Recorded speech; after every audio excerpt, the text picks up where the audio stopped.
یہ اس دور کی بات ہے جب بغداد علم و عرفان کا مرکز تھا اور اس کی گلیوں میں ایک ایسا نوجوان آ رہا تھا جس کی پیشانی پر نور تھا، نگاہوں میں وقار تھا، دل میں توکل اور سچائی تھی اور قدم اللہ کی رضا کی تلاش میں اٹھ رہے تھے۔ اس نوجوان کا نام تھا عبد القادر بن صالح، جنہیں آگے چل کر دنیا غوث اعظم شیخ عبد القادر جیلانی رحمۃ اللہ علیہ کے نام سے جانے گی۔ آپ کی پیدائش 470 ہجری میں ایران کے شہر جیلان میں ہوئی۔ والد حضرت ابو صالح موسیٰ رحمۃ اللہ علیہ بہت بڑے ولی تھے جن کی زندگی اللہ کے ذکر اور عبادت میں گزرتی تھی۔ والدہ حضرت فاطمہ تقویٰ، علم اور زہد میں ایسی کامل خاتون تھی کہ ان کا شمار وقت کی صالح عورتوں میں ہوتا تھا۔ بچپن ہی سے حضرت عبد القادر جیلانی کا چہرہ نورانی تھا، مزاج میں خاموشی، طبیعت میں بردباری اور دل میں اللہ کی یاد رچی بسی تھی۔ بچپن کے واقعات بتاتی ہیں کہ جب بچے کھیلنے میں مشغول ہوتے، آپ گوشہ نشینی میں مشغول رہتے۔ ایک بار کسی نے پوچھا، تم کھیلتے کیوں نہیں؟ تو آپ نے کہا، میں کھیلنے کے لیے نہیں، اللہ کی عبادت کے لیے پیدا ہوا ہوں۔ جب آپ 18 سال کے ہوئے تو علم دین کی طلب میں بغداد جانے کا ارادہ کیا۔ والد کا انتقال ہو چکا تھا۔ والدہ نے آپ کو دعاؤں اور نصیحتوں کے ساتھ رخصت کیا۔ جانے سے پہلے والدہ نے 40 دینار آپ کے کپڑوں میں سیے اور فرمایا، بیٹا کوئی بھی ہو، کیسی ہی مصیبت کیوں نہ ہو، سچائی کبھی نہ چھوڑنا۔ آپ نے وعدہ کیا اور روانہ ہو گئے۔ قافلے کے ساتھ بغداد کی طرف جا رہے تھے کہ راستے میں ڈاکوؤں نے حملہ کر دیا۔ تمام قافلہ لوٹ لیا گیا۔ جب وہ آپ کے پاس پہنچے، آپ نے سکون سے فرمایا، میرے پاس 40 دینار ہیں، کمر کے نیچے سیے ہوئے ہیں۔ ڈاکو حیران رہ گئے۔ وہ آپ کو اپنے سردار کے پاس لے گئے۔ جب سردار نے پوچھا تو آپ نے وہی جواب دیا۔ اس نے کہا، تم نے سچ کیوں بولا؟ تو آپ نے فرمایا، میں نے اپنی ماں سے وعدہ کیا ہے کہ سچ نہیں چھوڑوں گا۔ یہ الفاظ سن کر سردار کی آنکھوں سے آنسو بہنے لگے۔ وہ کہنے لگا، ایک بچہ ماں سے کیے وعدے کو نبھا رہا ہے اور ہم نے اللہ سے کیے ہزاروں وعدے توڑ ڈالے۔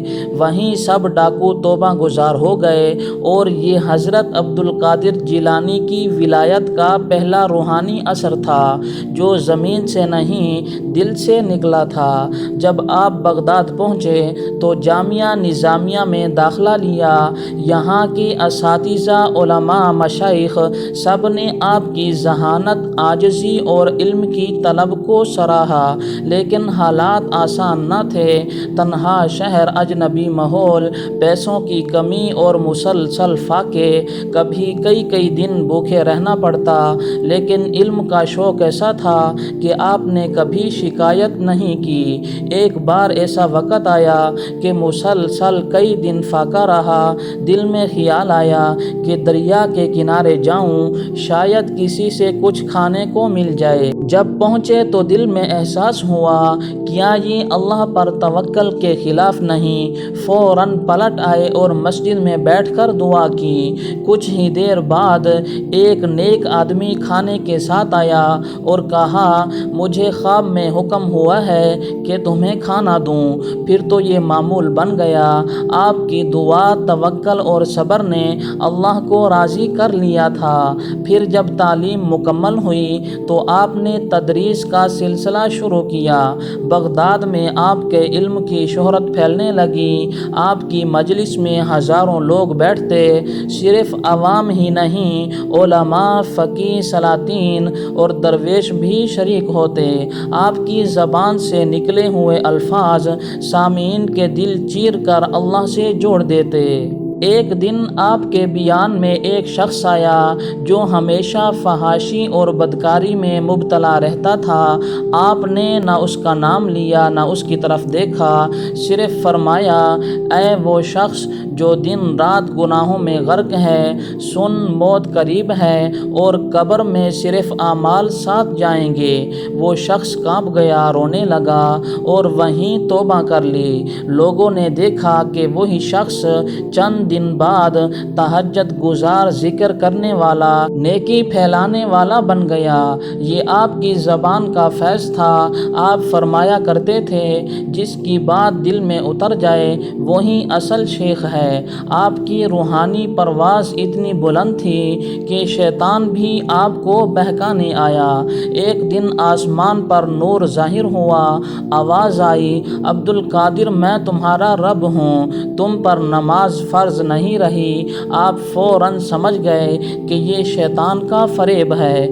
فرمایا، دور ہو اے ملعون، میرا رب شریعت کے خلاف حکم نہیں دیتا۔ آواز آئی، عبد القادر تیرے علم نے تجھے بچا لیا۔ پھر وہ روشنی غائب ہو گئی۔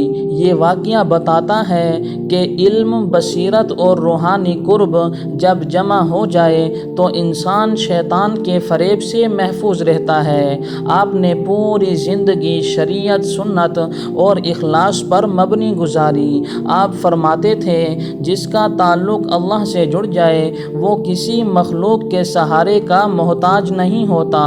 ایک بار بغداد میں قحط پڑا، لوگ آپ کے پاس دعاؤں کے لیے آنے لگے۔ آپ نے فرمایا، تم لوگ زبان سے دعا کرتے ہو، دل سے نہیں۔ جاؤ اپنے دلوں کو صاف کرو اور پھر سچے دل سے دعا کرو، اللہ فوراً بارش برسائے گا۔ لوگوں نے توبہ کی، دل صاف کیے اور بارش ہو گئی۔ آپ کی کرامات ہزاروں ہیں، لیکن سب سے بڑی کرامت یہی تھی کہ آپ نے لاکھوں گناہگاروں کو اللہ سے جوڑ دیا۔ آپ کا وصال 561 ہجری میں ہوا، لیکن آپ کی تعلیمات آج بھی زندہ ہیں۔ بغداد میں آپ کا مزار فیض کا مرکز ہے۔ لوگ آتے ہیں، روتے ہیں، دلوں کو صاف کرتے ہیں اور آپ کے وسیلے سے اللہ سے تعلق جوڑتے ہیں۔ حضرت شیخ عبد القادر جیلانی رحمۃ اللہ علیہ کی زندگی کا ہر لمحہ ہمیں یہی سکھاتا ہے کہ سچ، توکل، صبر، علم، عمل اور اللہ کی محبت، یہ وہ راستے ہیں جو انسان کو بلندیوں تک لے جاتے ہیں۔ آج بھی اگر ہم اپنی زندگی میں سچائی، خلوص اور دین پر چلنے کا عزم کر لیں تو اللہ ہمیں بھی وہی نور عطا کرے گا جو غوث اعظم کے دل میں روشن تھا۔